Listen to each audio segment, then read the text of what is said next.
حضرت ابن حجر نے الزواجر کے اندر ایک روایت لکھی ہے. وہ فرماتے ہیں جو شخص نماز ترک کرتا ہے اس کو بہت ساری رسوائیاں ہیں. وہ کہتے ہیں پہلی بات تو یہ ہے کہ اس کی عمر میں برکت اٹھا لی جاتی ہے. دوسری بات اس کے چہرے سے صالحین کا نور اتار لیا جاتا ہے. تیسری بات وہ کوئی بھی عمل کرے اس کا ثواب نہیں ملتا اسے. چوتھی سزا دنیا پر اس کو یہ ملتی ہے اس کی دعائیں قبول نہیں ہوتی. اور پانچویں سزا اس کے لیے یہ ہے کہ اس کے لیے جو نیک لوگ دعا کرتے ہیں ان دعاؤں کا حصہ اسے نہیں ملتا. مومن نیک سحری وقت اٹھ کے دعا مانگتے ہیں اللہ پوری امت پر کرم کر دے تو یہ بھی امت میں شامل ہے. دعا اللہ والے کی تو قبول ہوئی لیکن اس کا حصہ نیک لوگوں کی دعاؤں سے نکال دیا گیا. یہ دنیا پر اس کو سزائیں ہیں. اور جب وہ مرنے لگتا ہے نزا کے وقت تین اس کو سزائیں ملتی. ایک تو بھوکا مرتا ہے, دوسرا پیاسا مرتا ہے, تیسرا ذلیل ہو کے مرتا ہے. اور قبر کے اندر اس کو تین سزائیں ہیں. حضرت امام ابن حجر کہتے ہیں ایک تو اس کی قبر تنگ کر دی جائے گی حتیٰ کہ ادھر والی پسلیاں ادھر اور ادھر والی پسلیاں ادھر. دوسرا اس کی قبر میں آگ ڈالی جائے گی. جو اللہ کے حضور نہیں چھپتا اس کی قبر اس لائق ہے کہ اس میں آگ ڈالی جائے. اور تیسری اس کے اوپر ایک اژدہا مسلط کر دیا جائے گا جس کا نام ہے شجاع الاقرع. اور جب وہ ڈنگ مارے گا تو 70 گز تک وہ شخص زمین میں دنس جائے گا اور وہ مسلسل یہ ڈنگ مارتا رہے. اور کہا کہ تین سزائیں اس کو حشر میں پہنچیں گی. ایک تو اس کا حساب سختی سے لیا جائے گا. دوسرا اللہ تعالیٰ جل شانہ اپنے قہر و غضب کا اس پہ اظہار کرے گا. اور تیسری اس کو سزا یہ دی جائے گی کہ اس کو جہنم میں ڈال دیا جائے گا.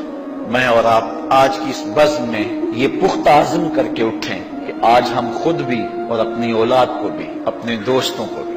میرے والد گرامی فرمایا کرتے تھے جس سے دوستی ہونا اس کی انگلی پکڑ کے دین کی راہ پہ لے آؤ. یہ دوستی کا حق ہے.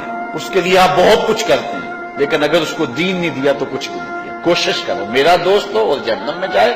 والدین بچے کے مستقبل کے لیے کتنی کوشش کرتے ہیں, لاکھوں روپیہ لگاتے ہیں مستقبل ٹھیک ہو جائے. یونیورسٹیوں کے اندر کالجوں کے اندر کتنی بھاری فیسیں بھرتے ہیں. میں نے دیکھا بوڑھا باپ اپنی کمر پہ بوریاں لاد کے مزدوری کرتا ہے. مائیں اپنا زیور بیچ رہی ہیں کہ اولاد پڑ جائے. میاں اتنا کچھ کیوں کر رہے ہو جی مستقبل ٹھیک ہو جائے. یہ مستقبل کتنا ہے 20-25 سال کا. اور جو اصل مستقبل ہے اس کی فکر ہی نہیں کسی. اصل مستقبل تو وہ ہے. اللہ اکبر. کسی کا انٹرویو ہوتا ہے لوگ کہتے ہیں جناب دعا کرو کہ اس انٹرویو میں وہ کامیابی سے گزر جائے.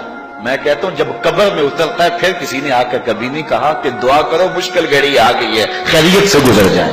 اصل امتحان تو یہ ہے. اگر اس امتحان سے گزر گیا تو کامیابی اور بامرادی. یہ تھوڑا سا مستقبل دنیا کا اس کے لیے ہم کتنے پیسے لگا دیتے ہیں. سب کچھ اولاد کو آتا ہے, ہر شے فر پڑھتے اور بولتے ہیں, دعائے قنوت بھی نہیں آتی ہوتی. تو ہم اپنی اولاد کے لیے دین کا تحفہ اس کو کبھی نہ چھوڑیں. اچھا بعض والدین کی ایک سستی ہے, وہ آتے جناب تعویذ کر دو ہماری اولاد نماز نہیں پڑھتی. کہتے جی ہماری تو چلو گزر گئی ہم تو نہیں پڑھتے یہ تو پڑھیں. میں کہتا ہوں یہ کیوں پڑھیں جب تم نہیں پڑھتے. تم مجھ سے تعویذ لینے آگے ہو جو تعویذ اللہ کے رسول نے تمہیں دیا تھا کہ 7 سال کے ہوں تو پکڑ کے انگلی مسجد کا راستہ دکھاؤ, 10 سال کے ہو جائیں تو مار کے پڑھاؤ, ان کے سینے میں اللہ کا خوف داخل کرو, ان کو قرآن کی تلاوت سکھاؤ. علموا اولادکم 3 خصال, اپنی اولاد کو 3 چیزیں سکھاؤ. حب نبیکم, ایک اپنے نبی کا پیار سکھاؤ. وحب اہل بیتہ, رسول اللہ کے اہل بیت کا پیار سکھاؤ. وتلاوت القرآن, اور قرآن کا پڑھنا سکھاؤ. چھین لو سیڑھیاں ان کے ہاتھوں سے گانے والی, چھین لو ان کے ہاتھوں سے ناول اور ان کے ہاتھ میں قرآن دے دو. کتنے خوش نصیب دن تھے, گلیوں سے گزرتے تھے گھروں سے قرآن کے پڑھنے کی آواز آتی تھی. اس ویڈیو کو شیئر ضرور کریں, ہو سکتا ہے آپ کے ایک شیئر سے یہ بات کسی کے دل میں اتر جائے.